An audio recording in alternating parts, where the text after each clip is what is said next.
2 Samuel 19 അധ്യായം. ദാവീദ് ജെറൂസലേമിലേക്ക് മടങ്ങുന്നു. അബ്സലോമിനെ കുറിച്ച് രാജാവ് വിലപിക്കുന്നതായി യോവാബ് കേട്ടു. രാജാവ് തൻ്റെ മകനെക്കുറിച്ച് ദുഃഖിച്ചിരിക്കുന്നു എന്ന് കേട്ടതുകൊണ്ട് അന്നത്തെ വിജയം ജനത്തിനും ദുഃഖമായി തീർന്നു. തോറ്റോടുന്നവരെ പോലെ ലജ്ജിച്ച് അവർ പട്ടണത്തിലേക്ക് പതുങ്ങിക്കയറി. രാജാവ് മുഖം മറച്ച് ഉച്ചത്തിൽ നിലവിളിച്ചു, എൻ്റെ മകനെ അബ്സലോമേ, അബ്സലോമേ, എൻ്റെ മകനെ. അപ്പോൾ യോവാബ് കൊട്ടാരത്തിൽ രാജാവിൻ്റെ അടുക്കൽ ചെന്നു പറഞ്ഞു, അങ്ങയുടെയും അങ്ങയുടെ പുത്രന്മാരുടെയും ഭാര്യമാരുടെയും ഉപനാരികളുടെയും ജീവൻ രക്ഷിച്ച അങ്ങയുടെ സകല ഭൃത്യന്മാരെയും അങ്ങ് ഇന്ന് ലജ്ജിപ്പിച്ചിരിക്കുന്നു. അങ്ങയെ ദ്വേഷിക്കുന്നവരെ അങ്ങ് സ്നേഹിക്കുകയും സ്നേഹിക്കുന്നവരെ ദ്വേഷിക്കുകയും ചെയ്യുന്നു. അങ്ങയുടെ പടത്തലവന്മാരും സൈനികരും അങ്ങയ്ക്ക് ഒന്നുമല്ലെന്ന് അങ്ങ് ഇന്ന് തെളിയിച്ചിരിക്കുന്നു. അബ്സലോം ജീവിച്ചിരിക്കുകയും ഞങ്ങളെല്ലാവരും മരിക്കുകയും ചെയ്തിരുന്നെങ്കിൽ അങ്ങയ്ക്ക് സന്തോഷമാകുമായിരുന്നുവെന്ന് ഇന്നു ഞാൻ മനസ്സിലാക്കുന്നു. അതുകൊണ്ട് എഴുന്നേറ്റ് അങ്ങയുടെ ഭൃത്യന്മാരോട് ദയവായി സംസാരിക്കുക. അങ്ങ് ഇത് ചെയ്യുന്നില്ലെങ്കിൽ അവരിൽ ഒരുവൻ പോലും നാളെ പ്രഭാതമാകുമ്പോൾ അങ്ങയോടൊപ്പം ഉണ്ടാവില്ലെന്ന് കർത്താവിൻ്റെ നാമത്തിൽ ഞാൻ സത്യം ചെയ്യുന്നു. അത് അങ്ങയുടെ യൗവനം മുതൽ ഇന്നുവരെ അങ്ങേക്ക് സംഭവിച്ചിട്ടുള്ള എല്ലാ തിന്മകളെയും കാൾ ഭയങ്കരമായിരിക്കും. രാജാവ് എഴുന്നേറ്റ് നഗരവാതിൽക്കൽ ഉപവിഷ്ടനായി. അത് കേട്ട് ജനം അവൻ്റെ അടുക്കൽ കൂടി. ഇതിനിടെ ഇസ്രായേല്യർ സ്വഭവനങ്ങളിലേക്ക് ഓടിപ്പോയിരുന്നു. ഇസ്രായേൽ ഗോത്രങ്ങളിലെ ജനങ്ങൾ പരസ്പരം പറഞ്ഞു, രാജാവ് നമ്മെ ശത്രുക്കളിൽ നിന്നും ഫിലിസ്ത്യരിൽ നിന്നും രക്ഷിച്ചു. ഇപ്പോഴോ അബ്സലോം നിമിത്തം അവൻ നാടുവിട്ട് ഓടിപ്പോയിരിക്കുന്നു. അബ്സലോമിനെ നാം രാജാവായി അഭിഷേകം ചെയ്തു, എന്നാൽ അവൻ യുദ്ധത്തിൽ കൊല്ലപ്പെട്ടിരിക്കുന്നു. ആകയാൽ ദാവീദ് രാജാവിനെ തിരികെ കൊണ്ടുവരാൻ ആരും ശ്രമിക്കാത്തതെന്ത്? ദാവീദ് രാജാവ് പുരോഹിതന്മാരായ സാദോക്കിനും അബിയാദറിനും ഈ സന്ദേശം കൊടുത്തയച്ചു. യൂദാ ശ്രേഷ്ഠന്മാരോട് പറയുവിൻ, ഇസ്രായേലിൻ്റെ മുഴുവൻ അഭിപ്രായം രാജസന്നിധിയിലെത്തിയിരിക്കെ രാജാവിനെ തിരികെ കൊണ്ടുപോകുന്നതിൽ അമാന്തിക്കുന്നതെന്ത്? എൻ്റെ ചാർച്ചക്കാരല്ലയോ നിങ്ങൾ?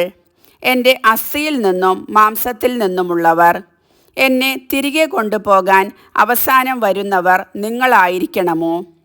അമാസയോട് പറയുവിൻ, നീ എൻ്റെ അസ്ഥിയും മാംസവുമല്ലയോ? യോവാബിൻ്റെ സ്ഥാനത്ത് ഞാൻ നിന്നെ സൈന്യത്തിൻ്റെ അധിപതിയാക്കുന്നില്ലെങ്കിൽ ദൈവം എന്നെ ശിക്ഷിച്ചു കൊള്ളട്ടെ. ദാവീദിൻ്റെ വാക്കുകൾ യൂദായിൽ സകലരുടെയും ഹൃദയം കവർന്നു. അങ്ങ് സേവകന്മാരോട് കൂടെ മടങ്ങി വരുക എന്ന് അവർ അവന് സന്ദേശമയച്ചു. രാജാവ് ജോർദാനിലേക്ക് മടങ്ങി വന്നു. അവനെ എതിരേറ്റ് നദി കടത്തി കൊണ്ടുവരാൻ യൂദായിലെ ജനങ്ങൾ ഗിൽഗാലിൽ എത്തി. അവരോടൊപ്പം ബഹൂറിമിൽ നിന്നുള്ള ബെഞ്ചമിൻ വംശജനായ ഗേരയുടെ മകൻ ഷിമയി ദാവീദിനെ എതിരേൽക്കാൻ ബദ്ധപ്പെട്ട് ചെന്നു. ബെഞ്ചമിൻ ഗോത്രക്കാരായ 1000 പേരും അവനോട് കൂടെ ഉണ്ടായിരുന്നു. സാവൂളിൻ്റെ വീട്ടുകാര്യസ്ഥനായ സീബയും 15 പുത്രന്മാരോടും 20 ഭൃത്യന്മാരോടും കൂടെ ജോർദാനിൽ രാജസന്നിധിയിൽ എത്തി. രാജകുടുംബത്തെ ഇക്കരെ കടത്താനും അവൻ്റെ ഇഷ്ടം ചെയ്യാനും അവർ നദി കടന്ന് ചെന്നു. രാജാവ് നദി കടക്കാൻ തുടങ്ങവേ ഗേരയുടെ മകൻ ഷിമയി അവൻ്റെ മുൻപിൽ താണു വീണു. അവൻ രാജാവിനോട് പറഞ്ഞു, യജമാനനെ, അങ്ങ് ജെറൂസലേം വിട്ടുപോയ ദിവസം അടിയൻ ചെയ്ത കുറ്റം അങ്ങ് ക്ഷമിക്കുകയും മറക്കുകയും ചെയ്യണമേ. അത് അങ്ങ് ഓർക്കരുതേ. അടിയന് തെറ്റുപറ്റിയെന്ന് അറിയുന്നു. അതുകൊണ്ട് യജമാനനെ എതിരേൽക്കാൻ അടിയൻ ഇതാ ജോസഫിൻ്റെ ഭവനത്തിൽ നിന്ന് എല്ലാവരിലും മുൻപേ വന്നിരിക്കുന്നു. സെരൂയയുടെ മകൻ അബിഷായി പറഞ്ഞു, കർത്താവിൻ്റെ അഭിഷിക്തനെ ശപിച്ചതുകൊണ്ട് ഷിമയിയെ വധിക്കേണ്ടതല്ലേ? ദാവീദ് പറഞ്ഞു, സെരൂയയുടെ പുത്രന്മാരെ, നിങ്ങൾക്കെന്തു കാര്യം? നിങ്ങൾ എനിക്ക് ശല്യമുണ്ടാക്കാൻ നോക്കുന്നുവോ? ഇസ്രായേലിൽ ആരെയെങ്കിലും ഇന്ന് വധിക്കുകയോ? ഞാൻ ഇന്ന് ഇസ്രായേലിൻ്റെ രാജാവാണ്. നീ മരിക്കുകയില്ല എന്ന് രാജാവ് ഷിമേയിക്ക് വാക്കുകൊടുത്തു. സാവൂളിൻ്റെ പുത്രൻ മെഫിബോഷത്ത് രാജാവിനെ എതിരേൽക്കാൻ വന്നു.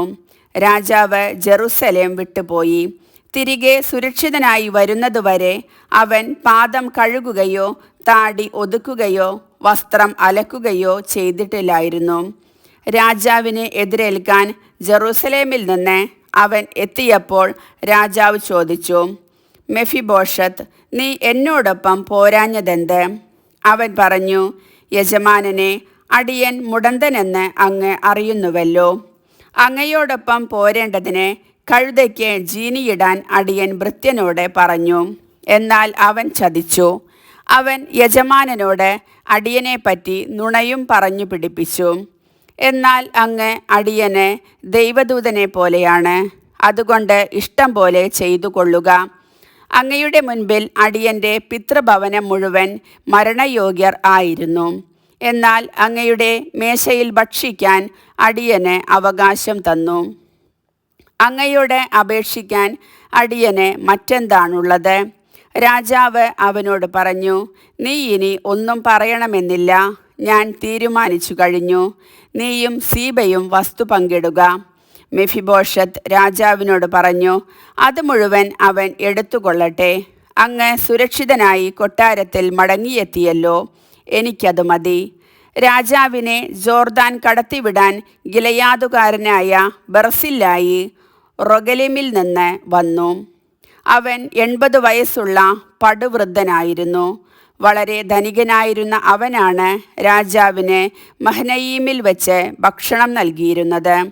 രാജാവ് അവനോട് പറഞ്ഞു, എന്നോട് കൂടെ ജെറുസലേമിലേക്ക് വരുക, ഞാൻ നിന്നെ സംരക്ഷിച്ചു കൊള്ളാം. ബർസില്ലായി രാജാവിനോട് പറഞ്ഞു, ഞാനിനി എത്ര നാൾ ജീവിച്ചിരിക്കും? പിന്നെ ഞാൻ രാജാവിനോട് കൂടെ ജെറുസലേമിലേക്ക് പോരുന്നതെന്തിന്? എനിക്ക് വയസ്സ് 80. നല്ലതും ചീത്തയും തിരിച്ചറിയാൻ കഴിവില്ല. ഭക്ഷണപാനീയങ്ങളുടെ സ്വാദും അറിഞ്ഞുകൂടാ. ആണിൻ്റെയായാലും പെണ്ണിൻ്റെയായാലും പാട്ടുകേട്ട് ആസ്വദിക്കാനും കഴിവില്ല. ഞാൻ തിരുമേനിക്ക് ഭാരമായിരിക്കും. ഇത്ര വലിയ പ്രതിഫലം അടിയൻ അർഹിക്കുന്നില്ല. അതുകൊണ്ട് ജോർദാനിക്കരെ കുറേ ദൂരം മാത്രം ഞാൻ കൂടെ പോരാം. പിന്നെ മടങ്ങിപ്പോരാൻ അങ്ങ് എന്നെ അനുവദിക്കണം. എൻ്റെ സ്വന്തം പട്ടണത്തിൽ മാതാപിതാക്കളുടെ കല്ലറയ്ക്കരികിൽ ഞാൻ വിശ്രമിച്ചു കൊള്ളട്ടെ. എന്നാൽ ഇതാ എൻ്റെ മകൻ കിംഹാം, അവൻ അങ്ങയെ സേവിക്കും. അവൻ തിരുമേനിയോട് കൂടെ പോരട്ടെ. അങ്ങേക്ക് ഇഷ്ടമുള്ളത് അവന് ചെയ്തു കൊടുത്താലും. രാജാവ് പ്രതിവചിച്ചു, അതെ, കിംഹാം എന്നോട് കൂടെ പോരട്ടെ. നിന്റെ ഇഷ്ടം പോലെ ഞാൻ അവന് ചെയ്തു കൊടുക്കും. നീ ചോദിക്കുന്നതെന്തും ഞാൻ നിനക്ക് ചെയ്തു തരും. ദാവീദും അനുയായികളും ജോർദാൻ കടന്നു. രാജാവ് ബർസില്ലായിയെ ചുംബിച്ച് അനുഗ്രഹിച്ചു. അവൻ സ്വഭവനത്തിലേക്ക് മടങ്ങി. രാജാവ് ഗിൽഗാലിലേക്ക് പോയി. കിംഹാമും അവനോടൊപ്പം ഉണ്ടായിരുന്നു. യൂദായിലെ ജനവും ഇസ്രായേലരിൽ പകുതിയും അകമ്പടി സേവിച്ചു. ഇസ്രായേലർ വന്ന് രാജാവിനോട് ചോദിച്ചു, യൂദായിലെ ഞങ്ങളുടെ സഹോദരന്മാർ രാജാവിനെയും കുടുംബത്തെയും സേവകരെയും രഹസ്യമായി ജോർദാൻ കടത്തിയതെന്ത്? യൂദായിലെ ജനം ഇസ്രായേലരോട് പറഞ്ഞു, രാജാവ് ഞങ്ങളുടെ സ്വന്തമായതുകൊണ്ട് നിങ്ങൾ ക്ഷോഭിക്കുന്നതെന്തിന്? രാജാവിൻ്റെ ചെലവിലാണോ ഞങ്ങളുടെ ഭക്ഷണം? അവൻ ഞങ്ങൾക്ക് എന്തെങ്കിലും സമ്മാനം തന്നോ? ഇസ്രായേലർ അവരോട് പറഞ്ഞു, രാജാവിൽ ഞങ്ങൾക്ക് 10 ഓഹരിയുണ്ട്. നിങ്ങൾക്കുള്ളതിനേക്കാൾ കൂടുതൽ അവകാശം ഞങ്ങൾക്ക് ദാവീദിലുണ്ട്. എന്നിട്ട് നിങ്ങൾ ഞങ്ങളെ അവഹേളിക്കുന്നു. രാജാവിനെ തിരികെ വരുത്തുന്ന കാര്യം പറഞ്ഞത് ഞങ്ങളല്ലേ? എന്നാൽ യൂദായിലെ ജനത്തിൻ്റെ വാക്ക് ഇസ്രായേലരുടേതിനേക്കാൾ മൂർച്ചയേറിയതായിരുന്നു. കർത്താവിൻ്റെ വചനം.